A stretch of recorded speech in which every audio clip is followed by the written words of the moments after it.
there are transformers from that middle line to kind of what happens downstairs with time series. In this case, glucose. So some references, because I'm going to talk about glucose, and the way that they're measured is via CGM. I'm also type 1 diabetics, and they're kind of these devices which measure live glucose every 5 minutes, and you wear them for several days.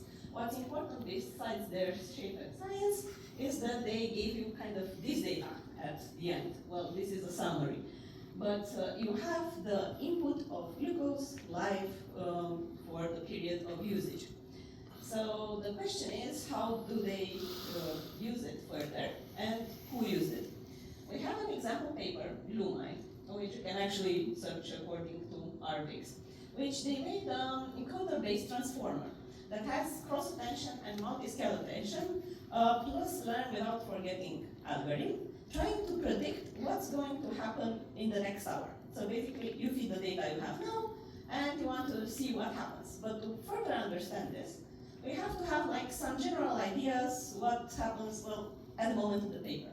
So we have the CGM data, you have heart rate and steps, which are measured, well, via smartwatches. And basically, they just do linear embedding. And basically, after they do the cross signal and the multi-scale self-attention, and combine the results and translate to prediction. This is the very generic schema. We'll go basically into details a bit later.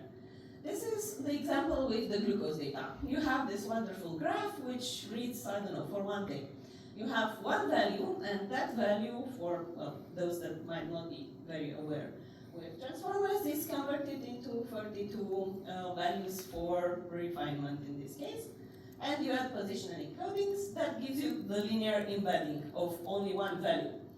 For the whole reading, we'll have also the repeats for how many values we have in the readings.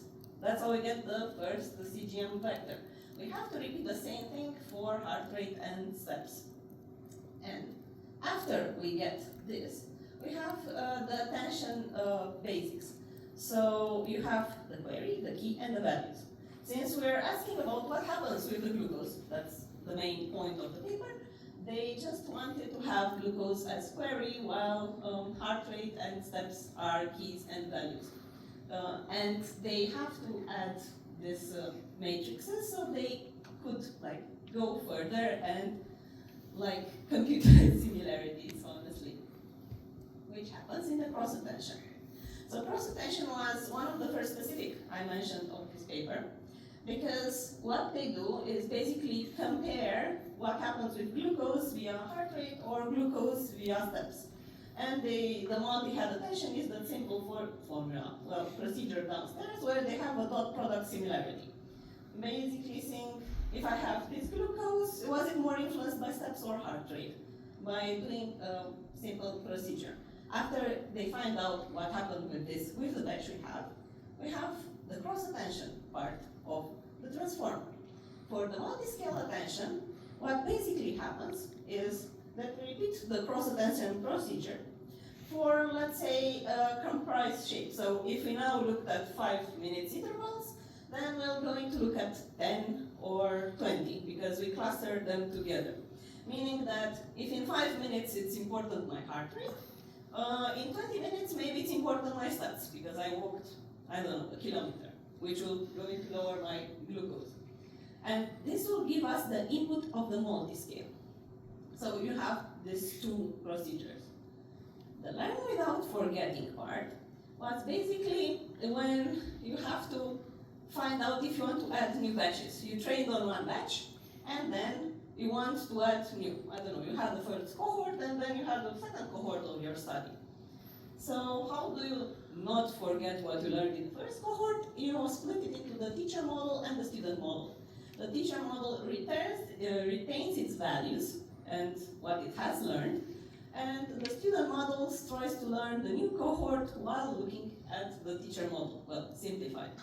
Why is it important, you might ask? Is because the model is generic. While here we talk about glucose, heart rate, and steps, because that was the approach, it can be actually approached for any time series you have. I don't know, maybe just heart rate, or you want to, there are some other influences that you have continuous data. The application are actually multiples. What we did, well, starting from that paper, was that we wanted to extend. The original paper used just AI-ready dataset type 2 diabetics. They don't have insulin mostly. So they decided to exclude this kind of important covariate. So we wanted to extend it with type 1. And since you don't have a model or weights on Hugging Face, we kind of implemented based on the paper. The problems you faced while trying to implement is what you'd expect from data. So you have sensor readings like errors, you have some skip instead of 5 minutes. Transformers are not really happy about that. You have the interpolation, so for example, you might have issue that heart rate is read, I don't know, every minute, or depends on your smartwatch. How do you interpolate how you pass forward from one state to another, because you have to keep the team. And basically length, because at a certain point, your sensor will end or your smartwatch will continue reading because it has a better battery life and you use it like daily. So what we implemented also is this data sets that are publicly available and the format from 3 different sensors, which kind of vary in shape because everyone likes to export their own format. They can't standardize, unfortunately. The results here, it's basically a comparison between our implementation, we called it Sugar One, the GlucoseDAO, the original, and the MHITS model, based on the same data set that they used. So we kind of achieved better results with our implementation when we were happy, but we wanted to see what happens with type 1.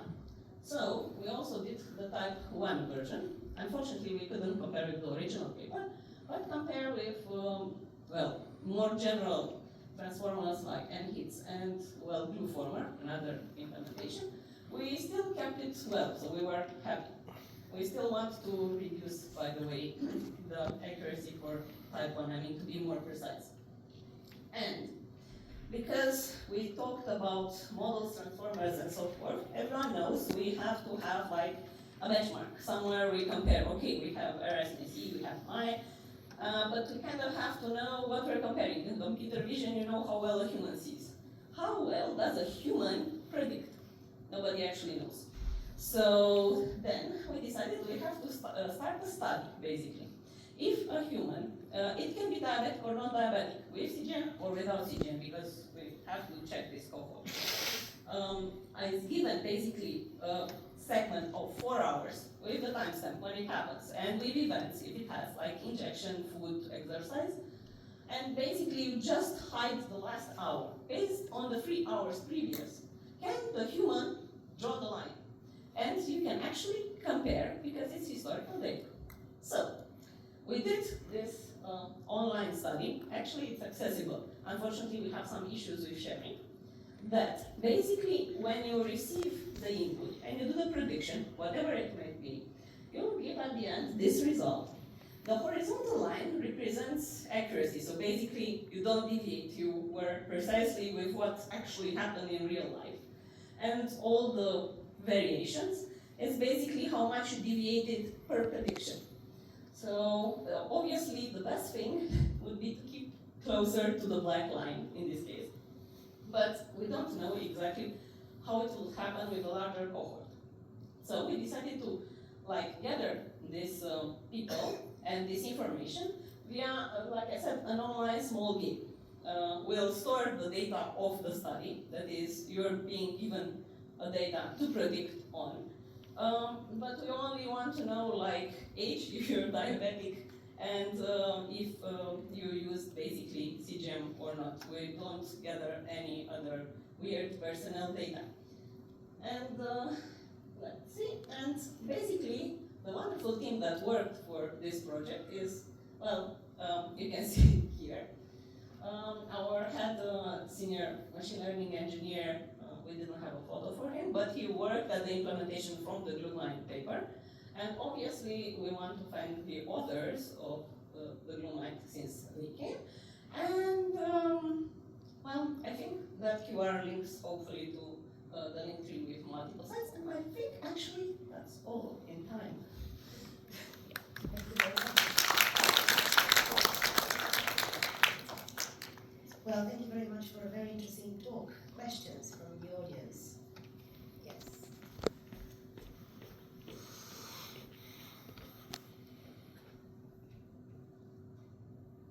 Thank you. Very interesting talk indeed. I just have a question. What is your perspective concerning confounders? Because even for GlueMind, you said that they measured glucose, associating it with heart rate or steps, number of steps, if I remember correctly. The idea is that glucose is very variable during the day even, so we have high glucose levels in the morning comparing to night. Diet, of course, medication, and so on. Do you know if GlueMind team did, studies on that, or did you try to separate cohorts based on these confounders, because they're really important? I totally agree that they're important. And well, first of all, when we saw that they worked on type 2 and they excluded insulin because they didn't have this parameter, because they were type 2, we said, okay, let's see if we can introduce it. And let's do a random test, since CGM only offers you data from glucose, and if you have eaten or if you have injected, let's just exclude heart rate and steps and see what happens. I mean, running with the same batch, but just exclude those covariates.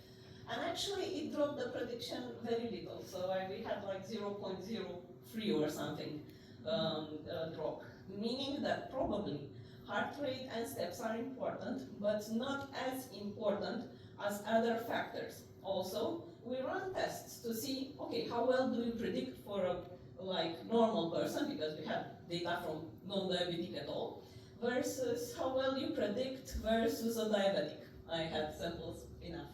So, for normal person, it was actually at the same mark or higher than the sensor. So sensor basically have a difference according to real blood data. They have a delay because they read from interstitial fluid. So it is expected the sensor has some errors. In this case, since our prediction was at the same rate as the sensor, basically the same data that you get won't get distorted by our prediction. And in case of non-diabetics, it was like really close. I mean, it didn't have variation. However, type 1s have like huge variations. I mean, I can be 70 now and 250 if I ate cakes, for example, and I didn't inject. And it kind of has issues dealing with these values, but it might also be because all the models we used so far was based from the original paper, and we haven't implemented, so we got access to a larger type 1 diabetic cohort kind of late. You had to apply and until they approved. So we want to retrain it with the diabetic data and see if you have the insulin input, which we assume would play a huge role in it, how it will go. So these confounders actually vary. For healthy humans, or up to pre-diabetic, maybe even type 2, smaller confounders will have an impact, but not that drastic, because they don't have variation. The line itself, the graph, would look really differently. I mean, when you look at a normal person's graph, you're starting to, well, in my case, get bored. It's kind of flat and it has nice curves. In case of type 1, you really have like huge shapes in relief. So confounders matters on the cohort and subject. And what we're trying to develop in Sugar One is like a foundational model that after the user, whichever it might be, provides a certain amount of data, we can fine tune to guarantee its prediction. But we have lots of steps still there because we have questions to answer, like what's the minimum data? The 2 weeks surface? Do I need a month? Do I need a year? Because basically we want the minimum available data so we can make the difference. And we certainly do know that each person has variations. Like you said, patterns from day and night. They're kind of common. You have higher insulin resistance in the morning. So basically the same amount I have to inject in the morning for 2 slices of bread would like get me into hypoglycemia at night. But we have to have per individual to have the highest accuracy, basically. And yeah, it's kind of a long journey till then. It's a long journey Yeah. indeed. Maybe an idea would be to calculate a delta between, I don't know, period of time from, I don't know, when you register a higher glucose, a spike towards the drop, I don't know, the delta. Maybe that will be more informative in your Yes. algorithm. Just So an idea. before we tried them, when we searched the transformer papers, actually my idea was pattern recognition. Because humanly, if you look as a human and you monitor your data, you can start to see like literally slopes. We had last days the talks about circular DNA, and you had like a circle, and I was thinking, how can you split a circle and then unwrap it? It's kind of the similar stuff. You're looking at a line and you're seeing, I've seen this line before, though it's a previous day. So there are specific lines which show the glucose, let's say degradation, the glucose descent for, let's say, long-acting insulin. Because at night you're supposed to sleep and not do anything that might perturb. And you have your long-acting acting. And you kind of see that the slope is similar. So we thought about pattern recognition, but it's not